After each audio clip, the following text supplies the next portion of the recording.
interest rate, the short term and the long term view of it. I keep getting this question every day these days as to what the interest rate is going to be and where the interest rates are going to go. And guess what?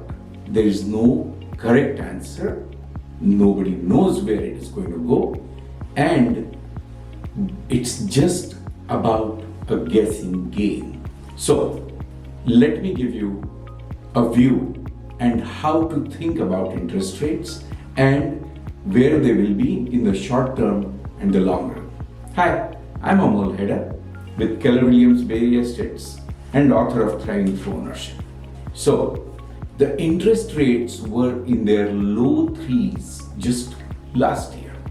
Nobody in their mind would have ever imagined that the interest rates are going to jump from the low threes or twos smack into the sevens. But hey, we didn't know any of these things properly. So now let me explain to you what is going to happen in the near term, what are the factors that are going to play in favor of higher interest rates or to bring these interest rates into a lower range. And let's try to understand, and then you can play the play. So the first and foremost, the most heard of thing about interest rates, inflation.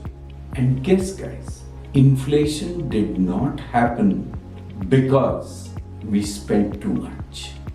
Yes, it happened because of overconsumption to some extent. During COVID, we could not produce much, but at the same time, everyone was consuming everything around them in crazy quantities. From tissue rolls, from hand sanitizers, to masks, and you name it. So that was one. But the bigger reason why we saw inflation go up is because in the previous regime, we started putting curtains or we started putting barriers on our global trade, which was with China, maybe Mexico, maybe Canada, you name it. Everywhere we were putting an embargo and we were saying, okay, let's not damage our trade. And that is where we got our first issue, partly because of overconsumption and partly because we put trade barriers between our world partners. I keep telling everybody that we here in the US have been exporting inflation to other countries. What I mean by that is that the moment the manufacturing price of an item goes up, what we do is, in order to bring that labor cost under control, we go outsource. So like the iPhone is being manufactured, almost everything outside of US. The automobile parts and automobiles themselves are being manufactured outside the country. So you walk into any Walmart or just look at the manufacturing country for my shirt, it says made in Indonesia or made in Bangladesh. So anything that has to drop in price, and if labor cost is responsible for bringing that price down, the job cannot stay here in the US because our minimum wage is about $15 to $18 per hour. And if the price of a product comes down only by reducing the labor cost, it goes out. Guess what happens in that country though? In that country where the labor cost is $1 to $5 per hour, that labor cost goes to $7-10. It's still a saving for the US, the job that goes from US. But it increases the prices and the costs in those countries. And that's what I mean by US, us, exporting inflation to other countries. And I'm not sure why politicians find it so difficult to understand this aspect of inflation.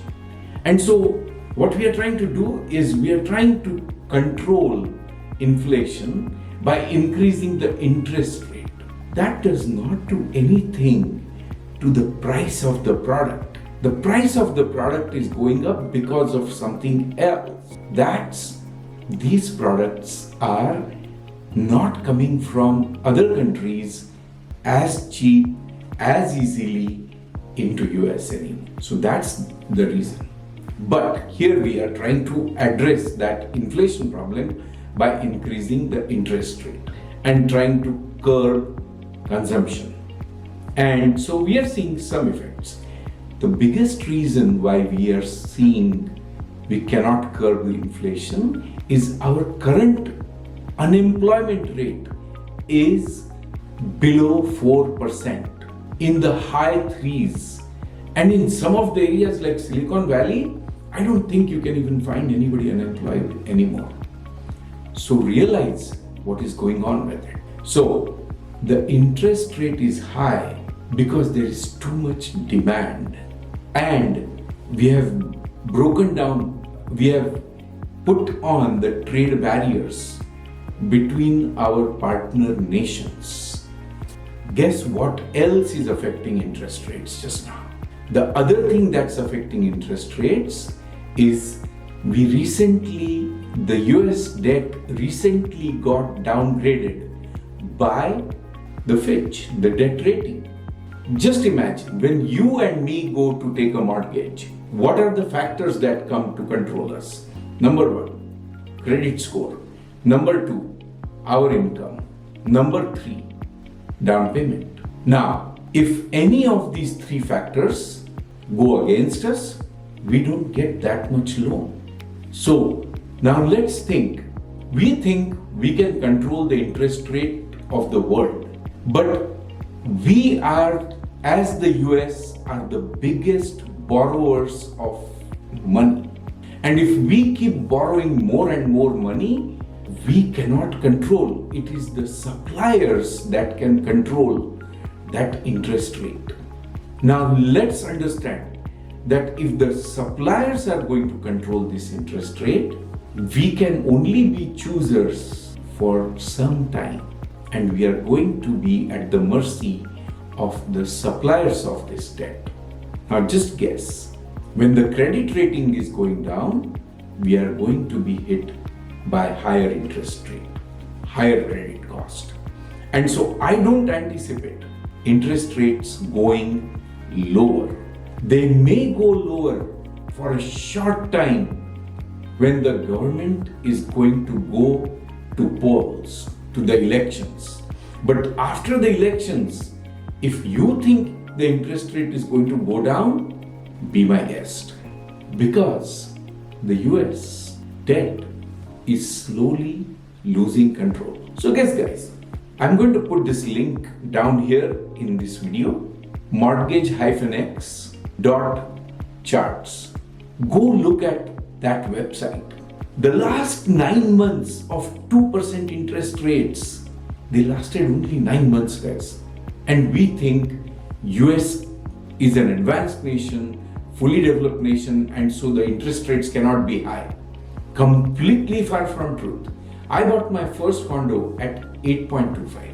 I have seen the US interest rates on these charts. I haven't seen because I was not here in this country in 1982. But I have seen the interest rates show up at 21% for mortgages. And people conveniently, because I came in the US in 99, I started thinking that the interest rates are low. 8.25, 7.5, 6.5. I got my first refinances done at 6.5 and such, and my home value kept going up because the interest rates kept going down and the affordability started. The affordability was not high because of the income increase. The affordability was higher because the interest rates kept going down. And so the home values kept going up. That is what we call as an asset bubble. And then the mortgages got loose in 2006 and 7. So we saw the asset prices go up. And because the mortgages were very easy to get, then we saw the 2008 bubble burst. And then to recoup, we again saw the government shoring this up. So sorry about this long one, but go look at the interest rate related comments on the periods when I asked. I came on my video channel and I said, please go refinance and take a cash out refinance. These are the lowest interest rates possible. Go look at the date and time when I said that. Then I came back and I said, end of low interest rates. Go watch that video and you will not see that they had that control over these things. And if you are watching my channels, you will see these things. But hey, I'm no expert, I'm no economist, and I'm not a financial planner. But I'm telling you that the low interest rates are behind us. So whatever you can get out of the current market, do your math right. If you need help, absolutely reach out to me and I can help you structure your numbers. And please go ahead and follow this interest rate and I'll help you plan around this if you need help. So on the flip side, let me just tell you one thing, that when the interest rates went up from the 2% to 7%, the mortgage interest deduction for the first $750,000 went up to $43,000 or $46,000 from barely $18,000. When the interest rate was 2%, the mortgage interest deduction was only $14,000 or $15,000. And now when the interest rate is 7%, the mortgage interest deduction is about $46,000 or $48,000. So it's not just you paying away the interest or the cost of your home. You know, Uncle Sam is helping you. Your state government taxes are also discounting you. So there are ways things are working out. You want to know more? Happy to help. Do you think this was helpful, valuable? Please hit like and share it with your friends who might need this advice. Thank you so much. Talk to you soon. Bye.